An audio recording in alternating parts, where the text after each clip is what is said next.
রান্নাঘরের মাত্র দুটো উপাদান ফেলে না দিয়ে দিন টবের মাটিতে। এই সম্পূর্ণ ঘরোয়া উপাদান অপরাজিতা গাছে প্রয়োগ করে বাগানের প্রত্যেকটা অপরাজিতা গাছে ফুটবে থোকায় থোকায় ফুল। বন্ধুরা, আজকের আমার ভিডিওর বিষয়বস্তু হল অপরাজিতা গাছের আগস্ট মাসের পরিচর্যা। সম্পূর্ণ বর্ষাকাল বাগানে প্রচুর পরিমাণে অপরাজিতা ফুল ফোটাতে গেলে জানতে হবে 3টে সিক্রেট কেয়ার টিপস। কারণ সবসময় গাছে খাবার প্রয়োগ করলেই যে প্রচুর পরিমাণে ফুল ফোটে তা কিন্তু নয়। যে গাছে এতদিন পর্যন্ত কোনো রকম কোনো ফুল ফুটছিল না, সেই গাছেও কিন্তু আপনারা প্রচুর পরিমাণে ফুলের দেখা পাবেন। এই কেয়ার টিপসগুলো আপনারা ফলো করতে পারেন, তাহলেও আপনাদের বাগানে কিন্তু সম্পূর্ণ বর্ষাকাল প্রচুর পরিমাণে ফুল আসবে। তো আজকের এই ভিডিওটা সম্পূর্ণ দেখার অনুরোধ রইল। একটু স্কিপ করবেন না বন্ধুরা, স্কিপ করলে অনেক কিছুই কিন্তু মিস করে ফেলবেন। নমস্কার, আমি সুমিত। আমার বাগানে আপনাদের সবাইকে জানাই স্বাগত। বন্ধুরা, অপরাজিতা গাছ আমাদের বাগানের বর্ষাকালীন ও গ্রীষ্মকালীন অন্যতম প্রধান ফুলের গাছ। তাই গ্রীষ্মকালে যেমন ফুল ফোটে, ঠিক তেমনি কিন্তু বর্ষাকালেও প্রচুর পরিমাণে ফুল পাওয়া যায়। যেহেতু আমরা এই গাছ টবে করছি, তাই পর্যাপ্ত পরিমাণ খাবার আমাদেরকে দিতে হবে। তাছাড়া এই গাছকে কিন্তু আমাদের ফুল সানলাইটের মধ্যে রাখতে হবে। বৃষ্টির জল এবং রোদ্দুর দুটোই কিন্তু এই গাছের প্রয়োজন। দুটো পেলে তবেই কিন্তু গাছে প্রচুর পরিমাণে গ্রোথ হবে এবং কুঁড়ি আসবে। বন্ধুরা, এবার বলবো সিক্রেট কেয়ার টিপসের কথা। বাগানের অপরাজিতা গাছে একবার ফুল ফুটে যাওয়ার পর গাছের মধ্যে যে ফুলগুলো শুকিয়ে যায় বা পচে যায়, আপনারা যদি মনে করেন যে এই ফুলগুলো নিজে থেকে ঝরে যাবে, তারপর অটোমেটিক আবার কুঁড়ি আসবে, তা কিন্তু নয়। গাছে যখন ফুলগুলো শুকিয়ে যায় বা পচে যায়, ফুলগুলো যখন গাছের মধ্যে থেকে যায়, সেই ফুলগুলো আমাদের হাতের সাহায্যে তুলে ফেলে দিতে হবে। বিশেষ করে অপরাজিতা গাছে ফুল শুকিয়ে গেলে কিন্তু দ্রুত বীজ বা শুঁটি তৈরি হতে শুরু করে, যা গাছের সব শক্তি শুষে নেয়। তাই ফুলগুলো আমাদের তুলে ফেলে দিতে হবে। যদি গাছের মধ্যে রেখে দেন, দীর্ঘদিন পর্যন্ত গাছের মধ্যে যদি থেকে যায়, তাহলে কিন্তু গাছের গ্রোথ কম হয়। অপরাজিতা গাছে সবসময় নতুন শাখায় ফুল আসে। যতদিন পর্যন্ত গাছে নতুন শাখা না আসবে, ততদিন কিন্তু গাছে কুঁড়িও আসবে না আর ফুলও ফুটবে না। তাই সবসময় শুকিয়ে যাওয়া ফুলগুলোকে আমাদের তুলে ফেলে দিতে হবে।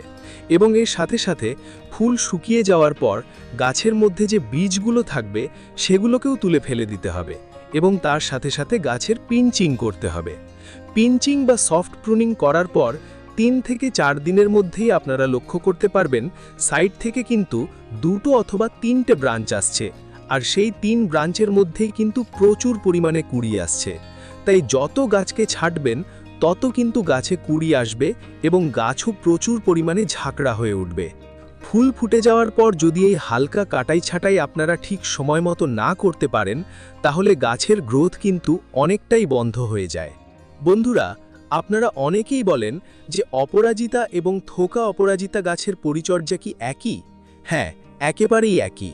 বন্ধুরা, আমাদের বাগানের অপরাজিতা গাছে ফুল কেন আসে না? অনেক সময় আমাদের টবের মাটি ক্ষারীয় হয়ে যায়, আর অপরাজিতা গাছ অ্যাসিডিক সয়েল ভালোবাসে। অতিরিক্ত ক্ষারীয় মাটিতে গাছের যেমন ভালো গ্রোথ হয় না, ঠিক তেমনি কিন্তু গাছে কুঁড়ি আসে না। নার্সারি থেকে কিনে এনে প্রতিস্থাপন করার পর সেই গাছের গ্রোথ একই রকম থেকে যায়। গাছের কোনো রকম বৃদ্ধি তো হয় না, তার সাথে সাথে গাছে কোনো কুঁড়িও আসে না। তাই আমাদের টবের মাটিকে সবসময় অ্যাসিডিক রাখতে হবে। কি খাবার প্রয়োগ করলে টবের মাটি অ্যাসিডিক থাকে, আমি এই ভিডিওতেই কিন্তু আপনাদের দেখিয়ে দেব। বন্ধুরা, এবার আসি খাবার প্রয়োগের কথায়। টবের মাটিকে অ্যাসিডিক রাখার জন্য আমি এখানে যে উপাদানটা ব্যবহার করছি, এটা হলো ইউজ করা চা পাতা। গ্রিন টি অথবা চা পাতা ব্যবহার করার পর এগুলোকে খুব ভালোভাবে ধুয়ে শুকনো করে আমরা টবের মিডিয়াতে প্রয়োগ করতে পারি। ব্যবহৃত চা পাতা হলে 3 চামচ পরিমাণ দিতে হবে, আর ফ্রেশ চা পাতা হলে হাফ চামচ পরিমাণ প্রয়োগ করতে হবে। যেহেতু বর্ষাকাল, তাই ব্যবহৃত চা পাতা অনেক সময় আমরা শুকনো করতে পারি না, যে কারণে আপনারা কিন্তু এখানে ফ্রেশ চা পাতা হাফ চামচ পরিমাণ দিতে পারেন। এই চা পাতা প্রয়োগ করার ফলে টবের মাটি কিন্তু অল টাইম অ্যাসিডিক থাকবে। আর মাসে অন্তত একবার কিন্তু আমাদের টবের মাটিতে চা পাতা প্রয়োগ করা উচিত। বন্ধুরা, এর পরবর্তী যে খাবারটা আমরা দেব, এটা হলো একটা লিকুইড খাবার। এই লিকুইড খাবারের মধ্যে আছে প্রচুর মাত্রায় পটাশিয়াম, ফসফরাস, ম্যাগনেসিয়াম। এখানে আমি 1 লিটার জলে 2টো লেবুর খোসা ভিজিয়ে রেখে দিয়েছিলাম 3 দিনের জন্য। তো এখানে আমি মৌসুম্বি লেবুর খোসা ভিজিয়েছি। আপনারা এখানে যে কোনো লেবুর খোসা কিন্তু ভেজাতে পারেন। আর যদি ছোট সাইজের লেবু হয়, যেমন পাতি লেবু, সেক্ষেত্রে আপনারা 4টে লেবুর খোসা ভেজাবেন। তো এখানে আমি 2টো লেবুর খোসা 1 লিটার জলে 3 দিন ভিজিয়ে রেখেছিলাম। এবার অন্য একটি পাত্রে আমি এই তরলটি ভালো করে ছেঁকে নিলাম। না ছাকলে কিন্তু বন্ধুরা টবের মাটিতে ফাঙ্গাসের আক্রমণ হতে পারে, তাই অবশ্যই এটিকে ছেঁকে নেবেন। এরপর এর সাথে সমপরিমাণ জল অর্থাৎ আরও 1 লিটার পরিমাণ জল আমি মিশিয়ে নিলাম, যাতে এটি একদমই পাতলা হয়ে যায়। যত পাতলা করে আপনি এটি গাছে প্রয়োগ করবেন, গাছ কিন্তু তত তাড়াতাড়ি এটি নিতে পারবে এবং গাছের ভালো কাজ দেবে। একটা 8 ইঞ্চি টবে দিয়ে দিচ্ছি অনুষ্ঠান বাড়িতে ব্যবহৃত 250 ml মাপের গ্লাসের 1 গ্লাস লিকুইড তরল। একটা 10 ইঞ্চি টবে দিতে হবে অন্তত 500 ml লিকুইড তরল। আর যেগুলো বড় সাইজের টব, সেখানে কিন্তু সম্পূর্ণ 1 লিটার লিকুইড তরল প্রয়োগ করতে হবে, তবেই কিন্তু কাজ হবে। যেহেতু জৈব খাবার, সেহেতু আমাদেরকে কিন্তু পরিমাণ বুঝে প্রয়োগ করতে হবে। গাছের বয়স এবং সাইজ অনুযায়ী গাছে খাবার প্রয়োগ করতে হবে। যদি গাছের বয়স 1 মাস বা 2 মাস হয়, সেক্ষেত্রে খাবারের পরিমাণ কম দিতে হবে। যদি গাছের বয়স অনেক বেশি হয়, টবে সাইজ বড় হয়, সেক্ষেত্রে খাবারের পরিমাণটা কিন্তু আমাদেরকে একটু বেশি দিতে হবে, তবেই কিন্তু কাজ হবে। জৈব খাবার সামান্য কম বেশি হয়ে গেলেও কোনো রকম কোনো সমস্যা হয় না, কিন্তু রাসায়নিক খাবার একটু বেশি হয়ে গেলে গাছের অনেক ক্ষতি হয়ে যায়। চা পাতা এবং লেবুর খোসা ভেজানো জল, এই দুটো উপাদানই কিন্তু টবের মাটিকে অ্যাসিডিক করতে খুবই সাহায্য করে, আর গাছ ভরে প্রচুর পরিমাণে কিন্তু ফুল আনতেও সাহায্য করে। আর এই লেবুর তীব্র গন্ধে কিন্তু টবের মাটিতে অনেক পোকামাকড়ের আক্রমণ কিন্তু কমে যায়।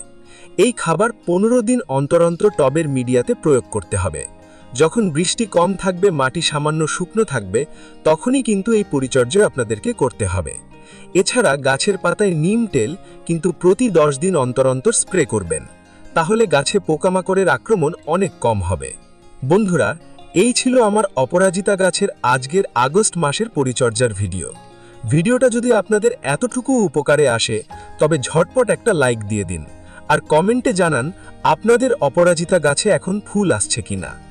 বাগান করার জন্য প্রয়োজনীয় বিভিন্ন ধরনের সার, ওষুধ, টব এবং অন্যান্য গার্ডেনিং সামগ্রীর অনলাইন লিংক আমি এই ভিডিওর ডেসক্রিপশন বক্সে দিয়ে রেখেছি।